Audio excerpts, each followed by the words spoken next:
Hi there, welcome along to another Jenny Kirk video here with me, Jennifer Kirk, on my YouTube channel. And today we're going to be having a box opening and review. And this is something, again, I say this every time, and it is actually true. It is so true, but it's something a little bit different. And without further ado, let's take a closer look.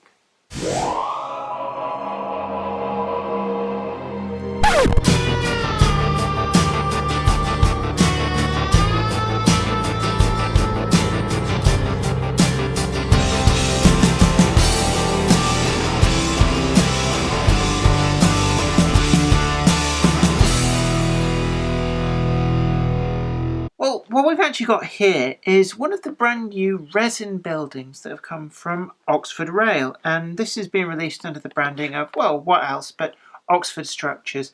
And they were announced quite recently, actually. Oxford Rail are pretty good at not really lingering in the same way that some of the other manufacturers do. When they announce something, it generally means that they're fairly close to it coming to the market.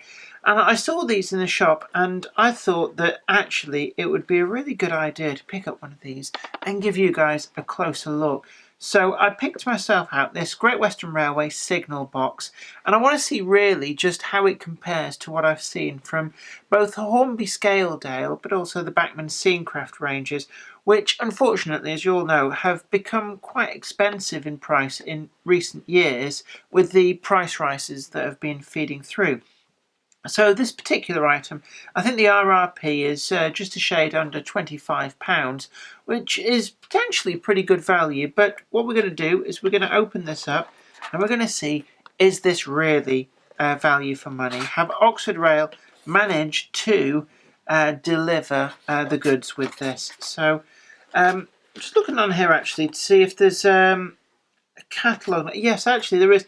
You have to really go hunting for it. It's not necessarily as prominent as it is on the Scenecraft or the Scaledale buildings, but we've got down here OS76R002. Now there are a few different buildings in the range, but we've got the Oxford Structures 76. That's actually referring, I think, to the 1 to 76 scale, and I wonder if that means that they're planning on a range of N gauge or even O gauge buildings. Remains to be seen, but it'd be very interesting to see whether these go through the shrink ray or the enlarge-o-matic. But I'm going to have a look in here, and the structure itself is contained within polystyrene. Now, not necessarily the biggest fan of polystyrene, but it does actually go a long way to keeping the structure safe. And you can see there, they've actually taken a special care to make sure that the stairs, which you can see in the picture, they're not sort of entrapped in the polystyrene, so there's no real danger of them getting damaged in transit.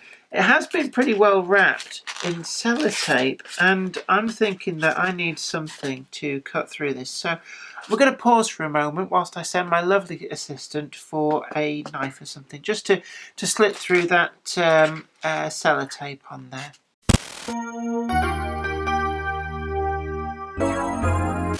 Well, miraculously, after we've done much rummaging and ransacking the kitchen, we've actually managed to find where the scissors were hidden.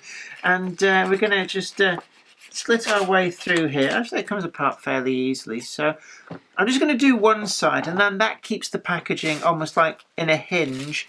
I'm going to open this up. And I do say carefully, because some of these buildings do seem very, very intricate, and I'm quite keen not to damage it. The building itself is contained within in this plastic bag, and there's no separate pieces. There's nothing else to apply. Just double check. No, nothing in there. So let's have a look here at what we've got. And first impressions are actually that this is actually really, really nicely done. It's got a real good weight to it, it has to be said. I know weights don't really necessarily come across in video form very readily, but believe me when I say that it does feel very substantial. It's nothing like, say, a plastic or a card kit. There's a real heft to this. Now, I know that with certainly some of the Bachmann Scenecraft things, the picture on the box Sometimes there's a few of the items maybe, I wouldn't say misleading, but might perhaps oversell the item. But in this particular case, the picture on the box is a pretty good representation of what you get. And I know this is one of the early Oxford structure releases, so it's possible, I'm not saying that this is the case, but it's possible that they pulled out all the stops to make sure that when the range is launched that it is really, really highly detailed and well finished, so the quality control is pretty good. But I'd like to see some more of the structures appear. I know that they've got plans to expand the range substantially, but what I'm seeing here is actually a really, really good, detailed, crisp resin moulding. So we've got, for example, all of these bricks. There's no blurring of the brick courses, and the actual printing, finish detail or painting, however they've done this, is really, really well done. So we've got all the mortar joins nicely picked out there, but there's also, rather than having a uniform hue to the brick colour, there's a whole range of different shades going on there, which makes it much more like a real brick wall.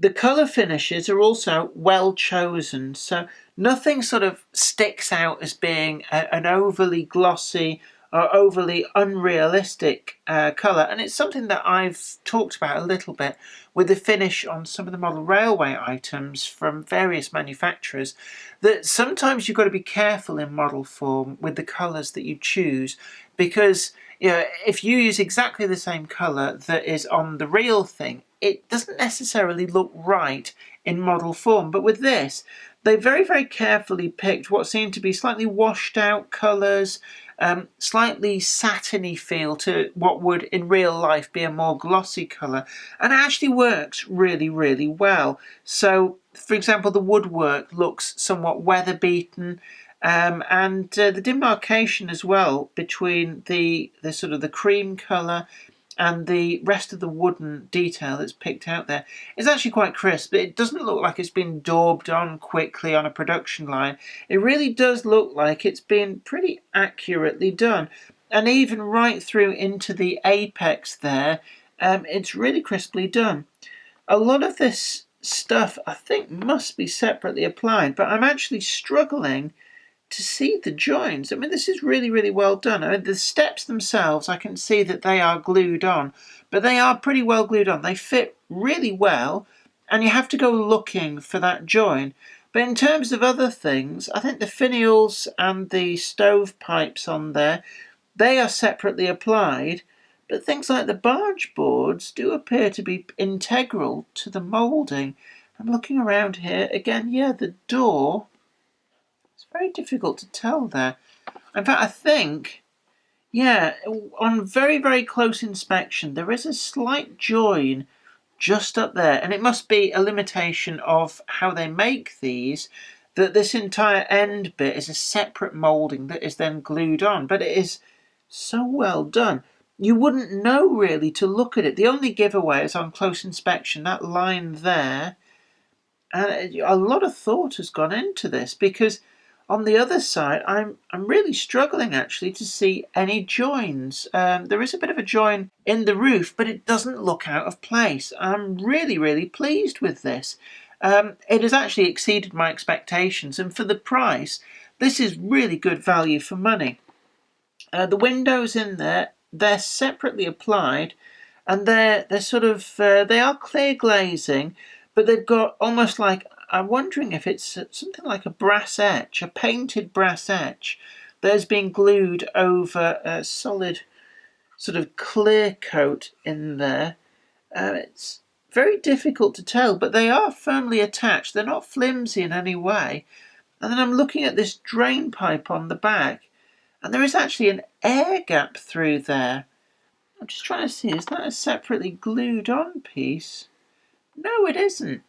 And that is really impressive that they've been able to get this air gap underneath the downpipe there without it being seemingly a glued on piece. And in fact, I can see there's also, if we look there on this bracket, there is actually an air gap all the way through it. I mean, that is really finely done. You wouldn't, if they'd have been done as just recessed and solid, you wouldn't have thought any less of this item. So, you know, they've gone above and beyond the call of duty. I'm looking up inside. It's hollow at the bottom, so it is possible that if you so desired, you could put a false floor in there and actually use something like, I think the Wills kits do a signal box interior detailing kit, and it shouldn't actually be too difficult a job to adapt that to fit within this, so that, you know, you can look in through the windows and see a fully detailed interior. So this is a really good basis for that. We've also got on the front here what would be the name board. They've actually left it blank so that you can put whatever name you want, and it's something that always for me detracted a little bit from the things like the Scaledale range, that they would name everything. And yeah, I know that you can paint it out and put your own detailing on, but actually I'd rather have them blank than have some silly sort of Scaledale box number 1 written on there, which kind of draws attention to itself. This doesn't. This is much more subtle, and certainly if you wanted to weather this up, it's a good basis for that. You know, we've got good deep mortar lines. We've got the slates are all, they feel individual. They're not. It's a sort of low relief detail on there, but certainly as a basis for further weathering, and even your repainting if you want to change some of the colours. This is a really good solid base for any such work. Overall, what do I score the Oxford structures? I have to say that this gets a good solid, you know, I'm going to give it probably a 9.8 out of 10. I know I'm probably very generous with a lot of these things, but really there's not anything major to fault with this. I mean, the only things I could possibly, if I was being really, really nitpicky, is that slight line there. But again, a bit of weathering, it's gone. And it isn't really drawing the eye. So, you know, there's not really a lot of fault with this. And for the price, I have to say, these offer really, really good value for money. Well, I hope that was informative to you. Don't forget to like this video and share it too, and also subscribe to the channel. And you'll be the first to know about new videos as and when they go up if you ring that bell. And also you can follow me on Instagram. I'm on there as Jennifer E. Kirk. So you can sort of keep an eye on my wacky, zany life as I post odd random pictures and do that Instagram thing. But until next time, thanks again for watching. And this is me, Jenny Kirk, saying, you take very good care of yourself, and bye for now. Today's video has been brought to you in part thanks to the generous donation of my fans on Patreon. And a special huge thanks goes out to Anthony Kidson, Mark Anthony, Michael Churchwood, and Mark McShane. If you'd like to help support the show, head on over to patreon.com/Jennifer Kirk. Thank you. Today's video has been brought to you by my books, Bringing Home the Stars, Twinkle Little Star, and also you can get the complete comic collections of All Over the House, Books 1, Books 2, and also the wacky zany Life of Knobty Mouse. Thanks, and catch you later.